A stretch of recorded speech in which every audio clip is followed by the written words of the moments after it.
Okay. Is science fiction a destination story? We are here today to explore science fiction and foresight and how they're connected with help from a science fiction author.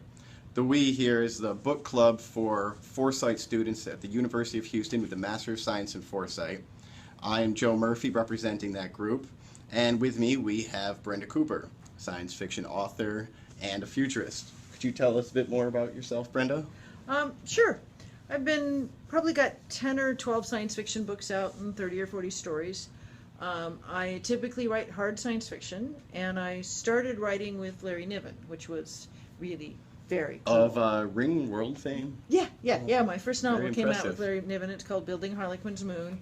My first few stories came out there, so I got a chance to learn kind of in a mentored way, which was really nice. That's very valuable. And, Sorry to interrupt.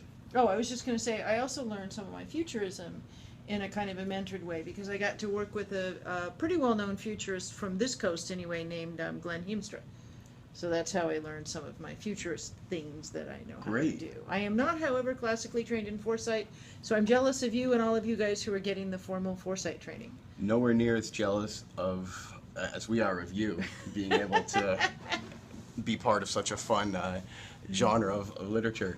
Now, I think one of our students, Johan, is actually reading your book with Larry Niven, and is going to share with us his thoughts in our cool. reading group. So it's really good to hear you mention that. I've been reading Edge of Dark. Oh, good. And that's been really interesting. I've also been enjoying some of your shorts. You had a couple appear in Nature's shorts.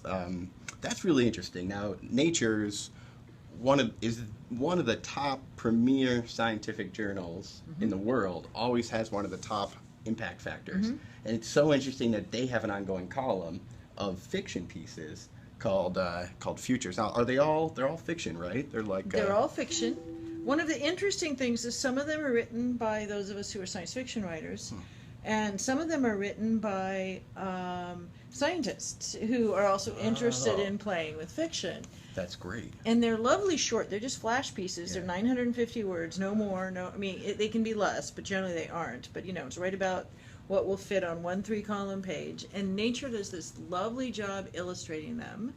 And they sometimes podcast them, which is really sweet. And they also collect them every once in a while. So there's 2 books out, Futures from Nature and Futures from Nature's 2, that have a bunch of them. Great. A bunch of the stories in them. That's fabulous. I love the interplay of scientists exploring creativity as a way to express their thoughts, to put ideas into art, and hopefully to help inspire their community.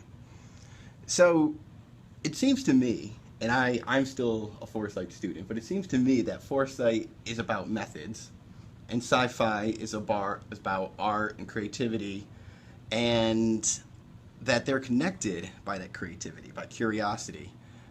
So am I asking the right question in what's the connection point? What's the origin that they share? Is it in the question? Is it in curiosity? Or is it in worry? Wow, a lot of the above. But so if the core question is, what do scientists and science fiction, or foresight and science fiction, share together?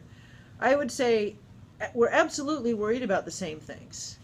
The people I know and that I meet, say, at the World Future Society, and the people that I meet at the World Science Fiction Convention are concerned very much with a lot of the same issues. We're concerned about what is the future going to look like. We're concerned about climate change. We're concerned about robotics. And we're all over the map in both communities. So, it's not as if either community is homogenous, because they're not. They're very diverse communities with very diverse viewpoints. And I think the difference is foresight is going to try to look at it systematically, as you said. And in many cases, they're working on how accurate can they be, all right? And I would say, while science fiction writers are concerned with how accurate can you be, and in fact, you get in trouble with your readers if you're inaccurate. They let you know, I'm sure. Okay, yeah, they do let you know. I think we're more concerned with story, with how do you put some emotional interest into what's going on, you know? So when you mention story, that brings up something of interest to me. Does story is probably the common thread. It seems like are futurists trying to create a narrative, almost like a destination myth to complement the origin myth, so that we have a story to guide and inspire us? Yes, an interesting side note, the book Larry and I first wrote was originally called Creation Myth before the publisher renamed it. And we both consider ourselves both futurists and science fiction writers. But I more and more see, part of Foresight is often about scenario building. All right, so you basically do this analysis and then you produce scenarios, okay?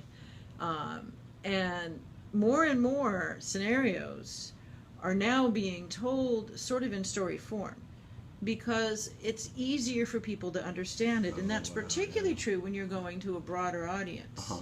All right, so if you're going to a very narrow audience, so you're doing some foresight work on the future of military robotics or something, then probably if you give these guys fairly boring stuff to read about the future of robotics, they're going to be interested because they're interested in the future of robotics.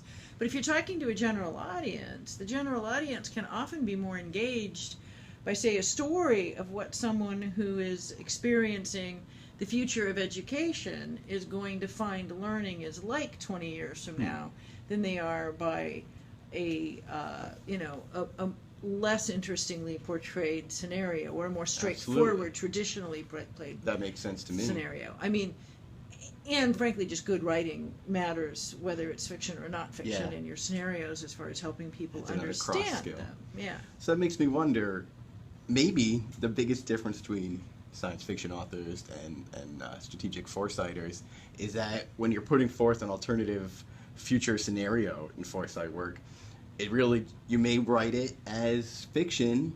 If you do that for a client who's interested in data, then it's called foresight work. If you do it for a client called a publisher, then it's fiction.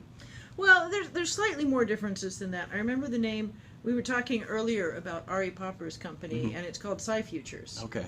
And what he does is he applies foresight to various companies, and he's worked for big companies. And if you go look at the Sci-Futures website, you can see what a lot of them are like. But they're Fortune 500 size companies, and he goes in and tells stories, basically built on the scenario work that they do.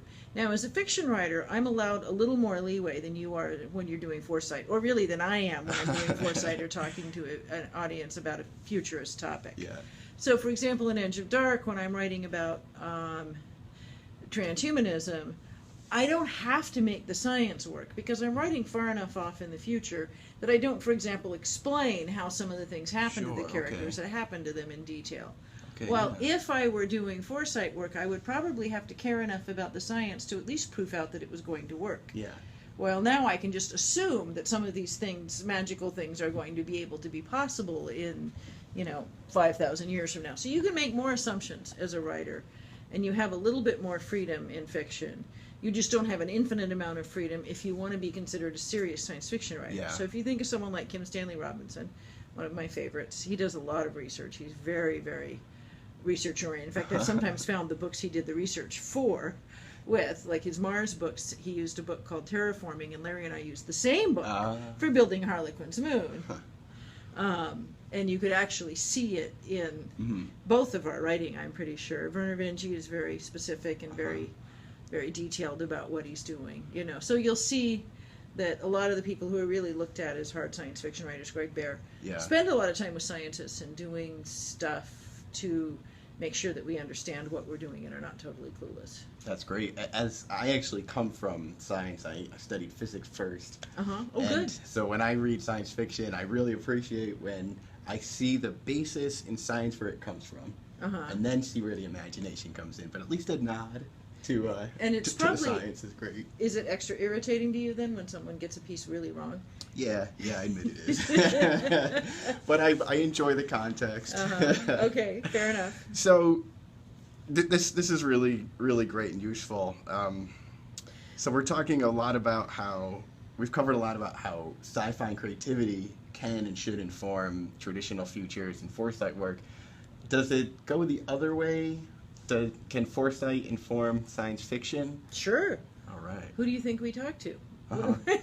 When we want to learn something, it's scientists and it's futurists, and we read that kind of stuff. I go to the World Future Society. I'm a member of the World Future Society. You found me because I interviewed Toby in the Futurist. Yeah. So I think there's absolutely a two-way conversation, and there probably needs to be a two-way conversation. I think it's of value. Is there room and a need to do that conversation more formally? There are some attempts at it. I was in a anthology called Hieroglyph that was put out by ASU. Very interesting. That specifically, they married each of us up who was going to write for them with scientists or with a group of scientists. Like, I didn't get a particular scientist because I was writing on a more general topic, but we would then post on the boards and have and it was really kind of fun because we would be having these conversations on the hieroglyph boards, which anyone can join. So anybody who wants to join can do it. But it might be Bruce Sterling and me and Carl Schroeder and a bunch of other people all having a conversation about some weird topic that was going to end up in one of our stories.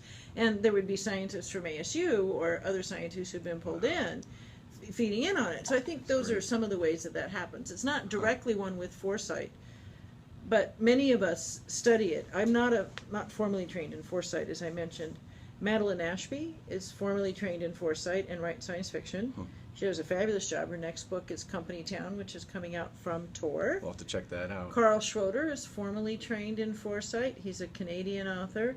He's got some fabulous books, Lady of Mazes, Ventus.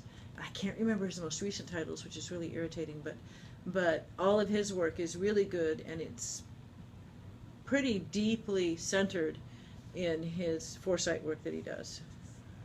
David Brin. Yeah, okay. This is great. So I've also noticed that most futurists are Renaissance people. They seem to have their fingers on the pulse of a lot of different industries. And I bet that's true of authors who are writing with a foot in the door of reality as well. Well, I think if you're going to write about the future, you need some historical understanding and understanding of where we've been. So you have got to have been at least at some level a student of history. And in fact, some writers are serious students of history. I would say I'm not. But I certainly have read history and read history from time to time and am interested in it.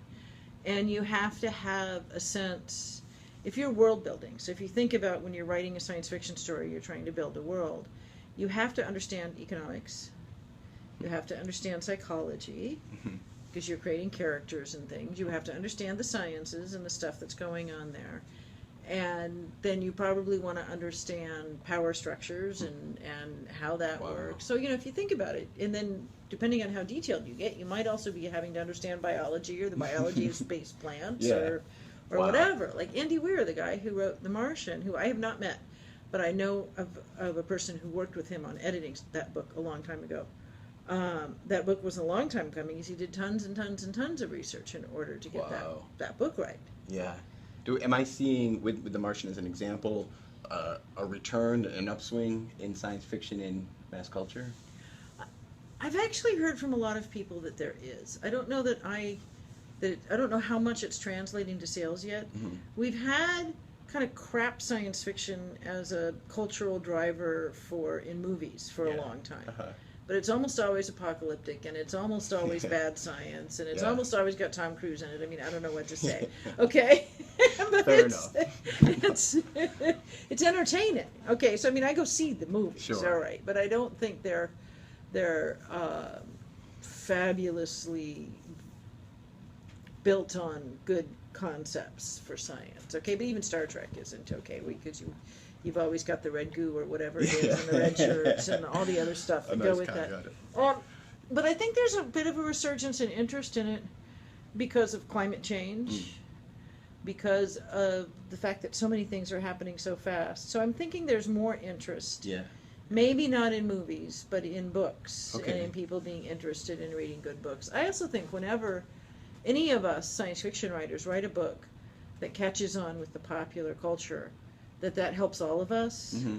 And, you know, so if someone like The Martian doing so well means that a lot more people will read other people's books and Yeah, other science I hope fiction.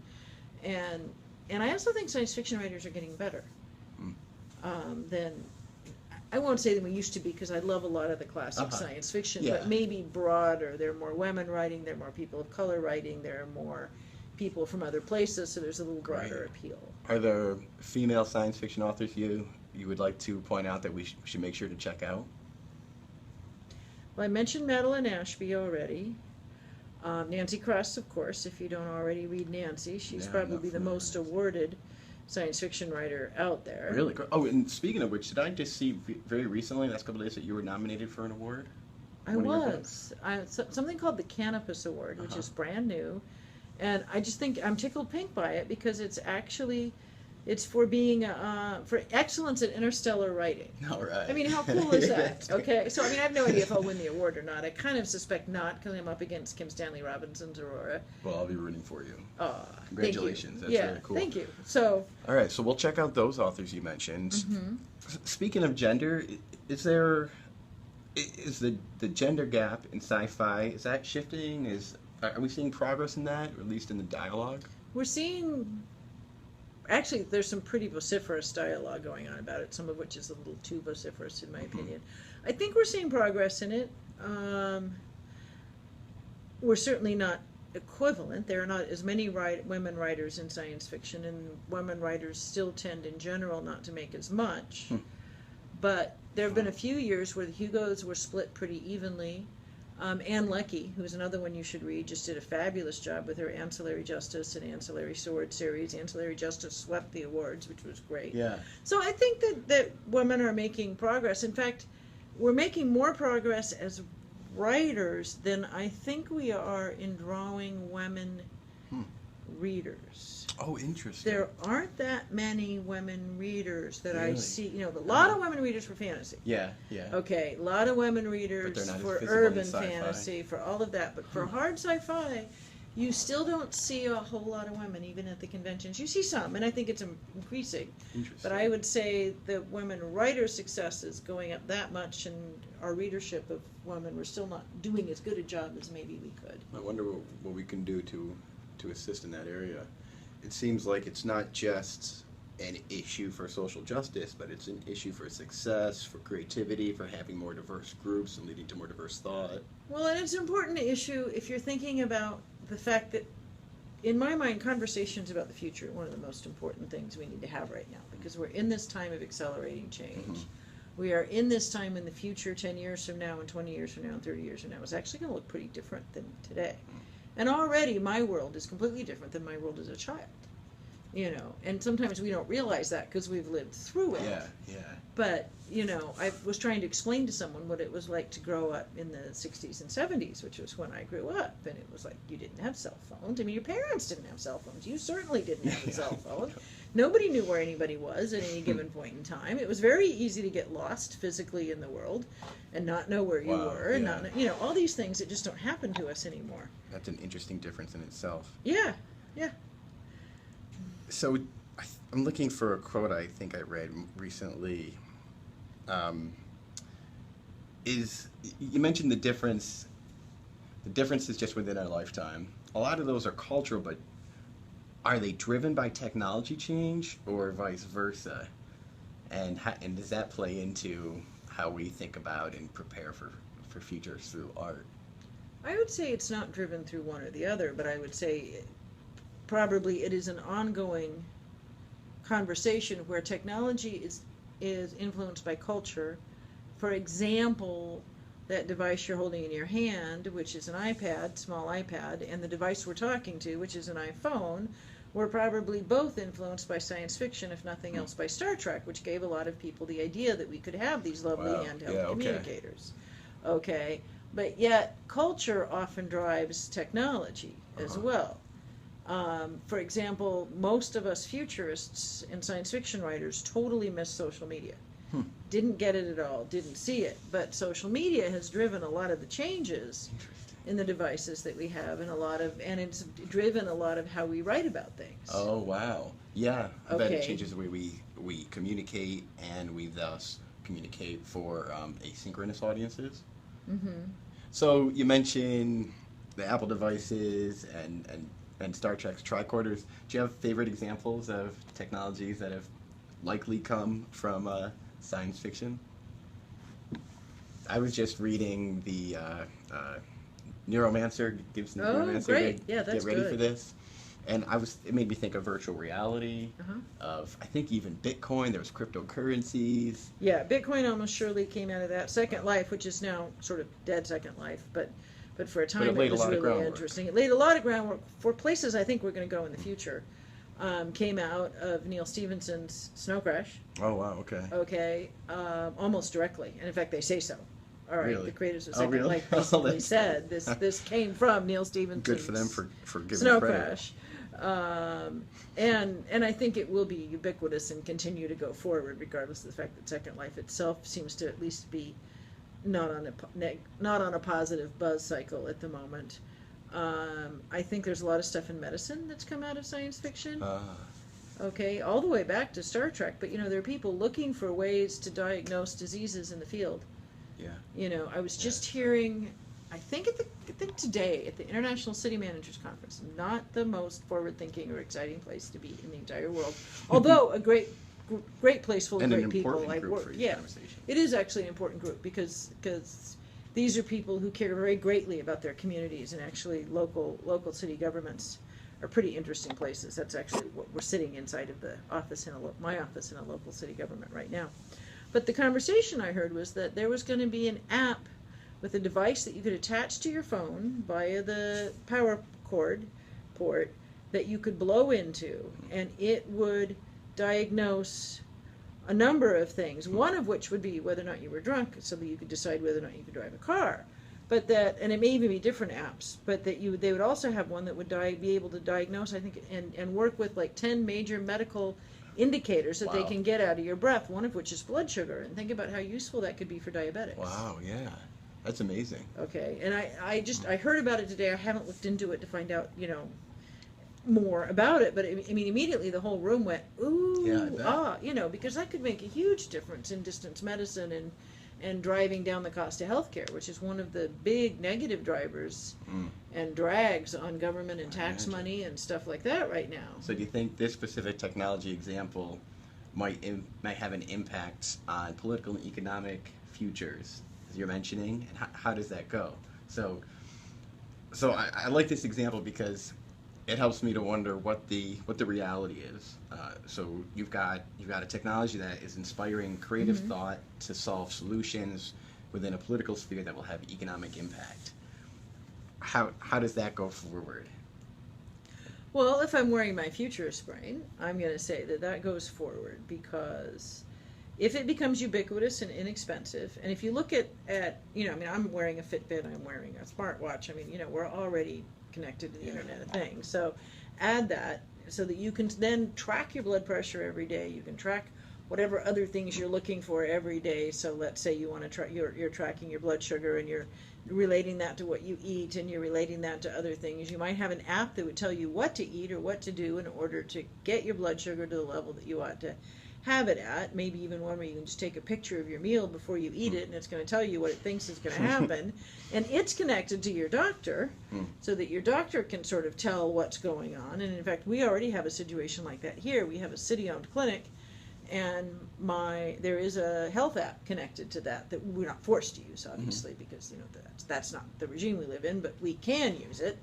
And then the doctor can pick up information about our health habits and our exercise habits and stuff like that. That'd be really interesting to watch. So all of a sudden, you've now removed the ability for people, or the need for people to have to go to the doctor.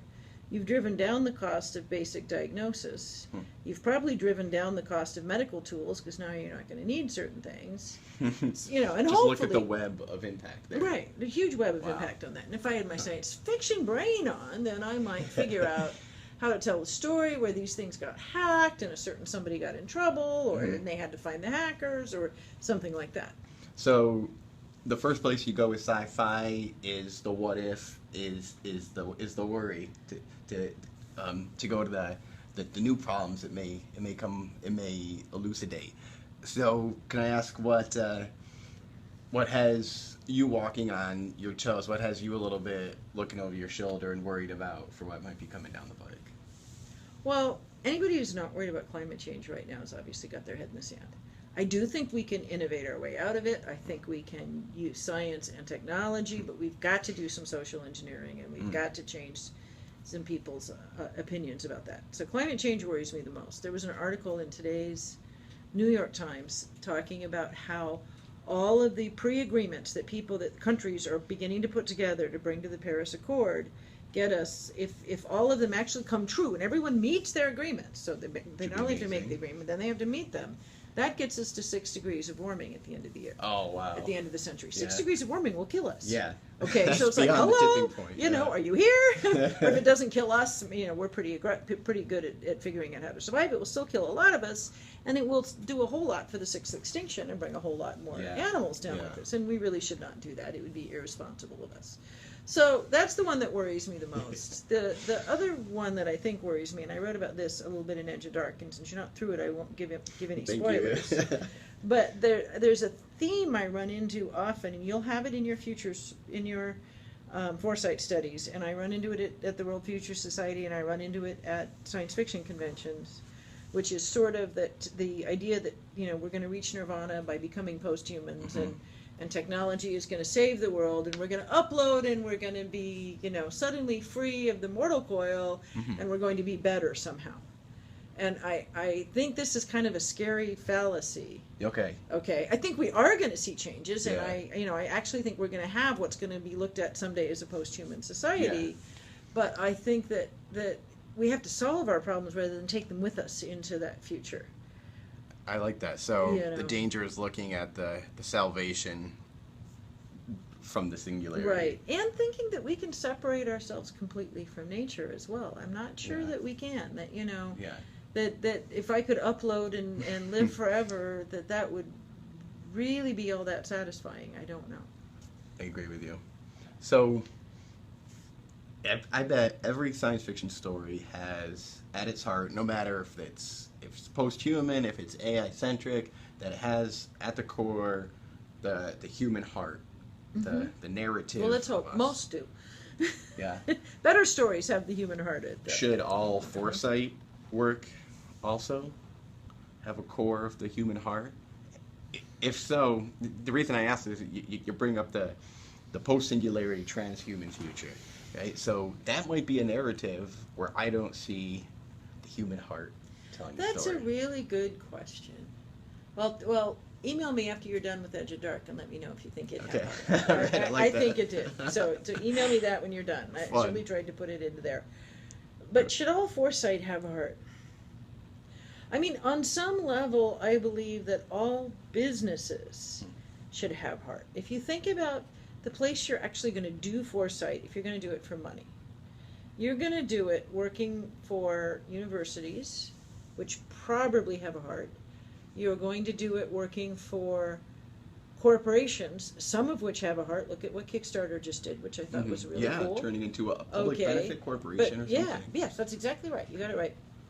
And some of them do not. Look at Exxon, or do not have much of a heart at the moment. Do not have as much heart as they need. Look at Volkswagen. Yeah. All right. I mean, hello. In order to sell cars, we're going to go ahead and pollute the atmosphere during a time when we have to not be polluting the atmosphere.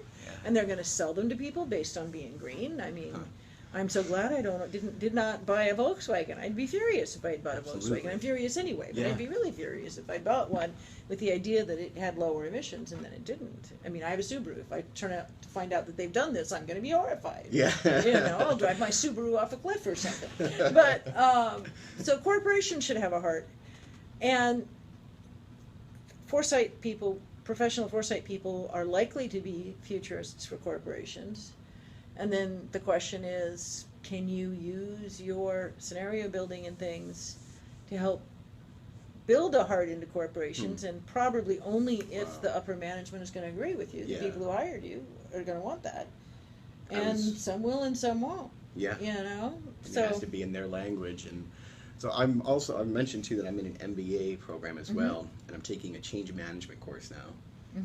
And one of the things that keeps coming up is a narrative, a set of values for the organization's culture that have to be put in place and be consistent to carry an organization through change.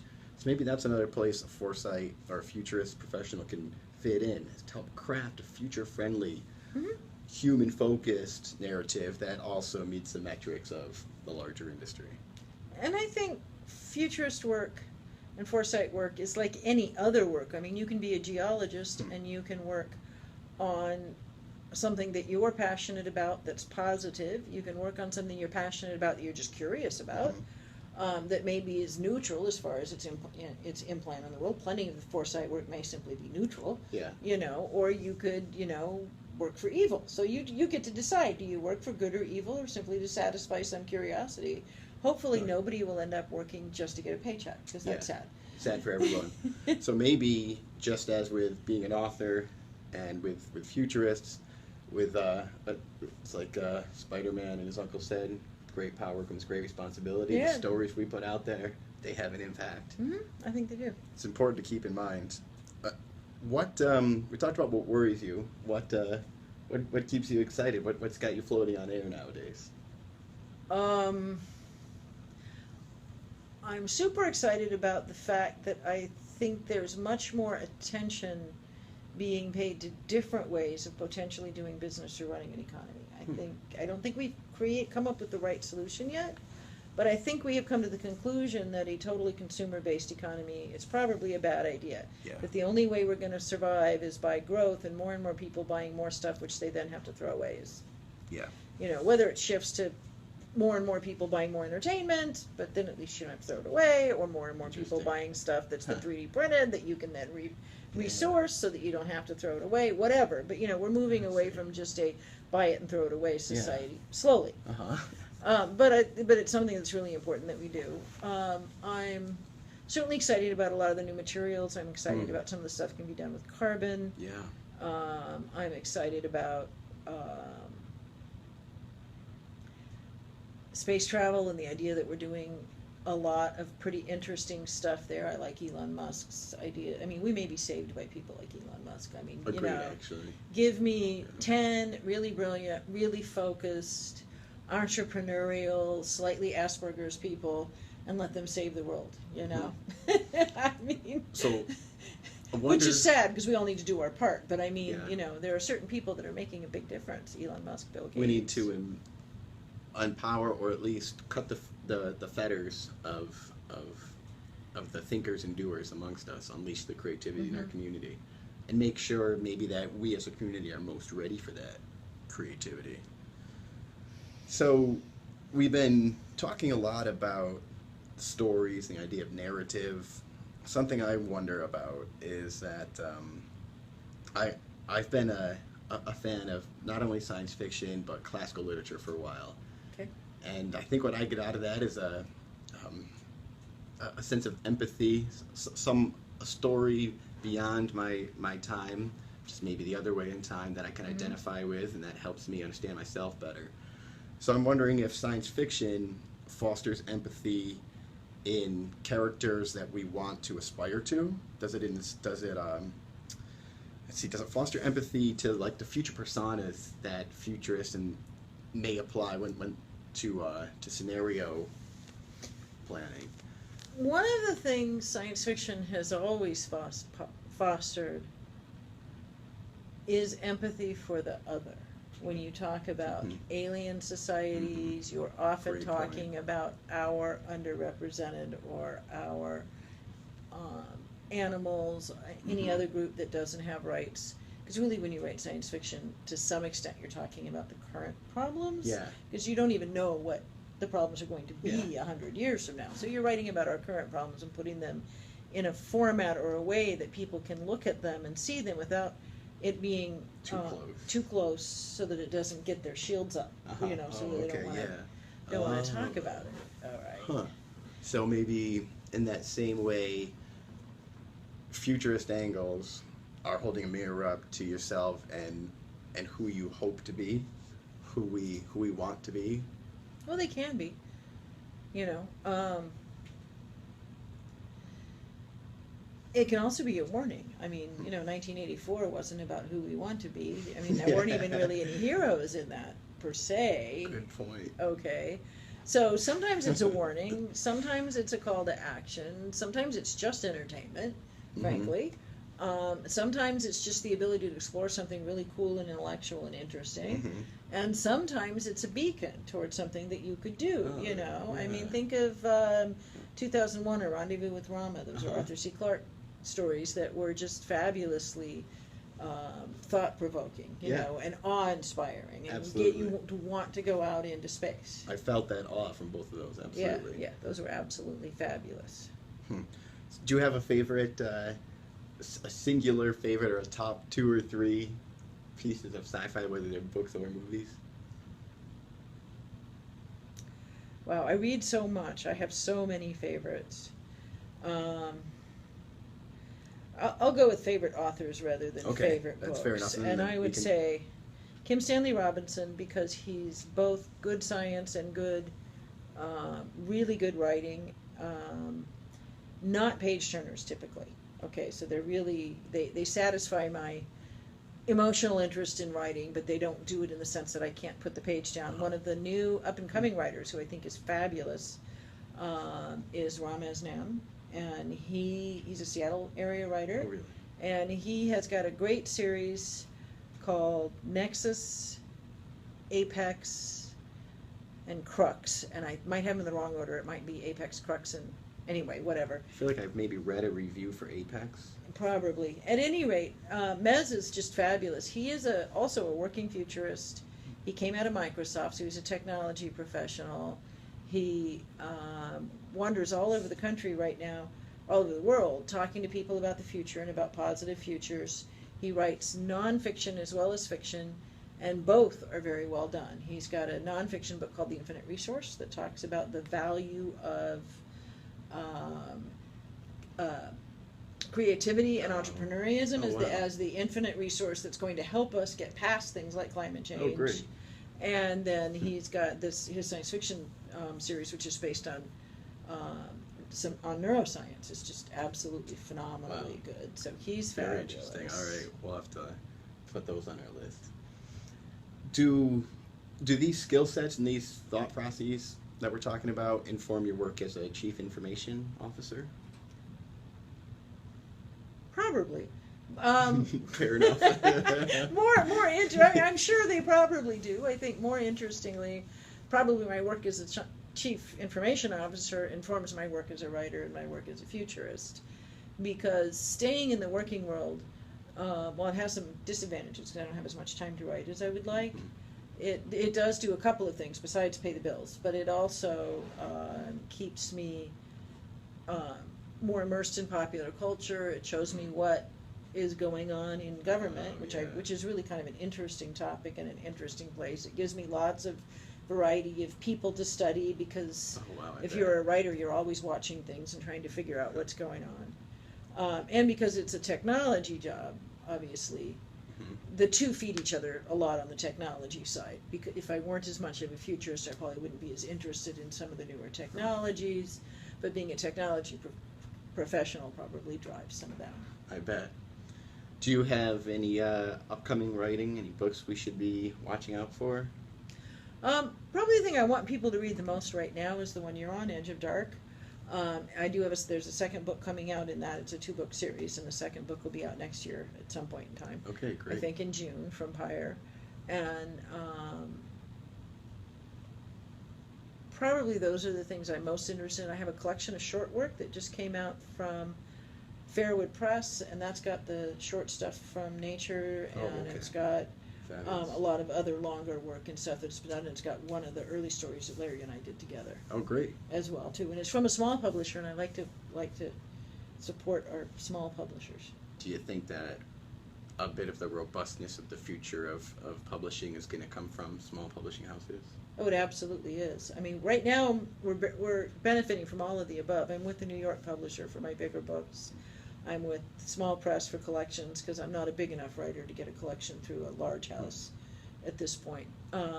And because a small press will keep something in print forever, so people will be able to buy this collection in 10 years, which wouldn't really be true if I put it out from Tor or somebody. Oh, interesting, yeah. And then there's so much we can do ourselves too. I mean, I'm a hybrid author. I think most people are hybrid now at one level or another. Mhm. You know, I mostly put out books from New York, but that's mostly because I don't have time to do the work. Mhm.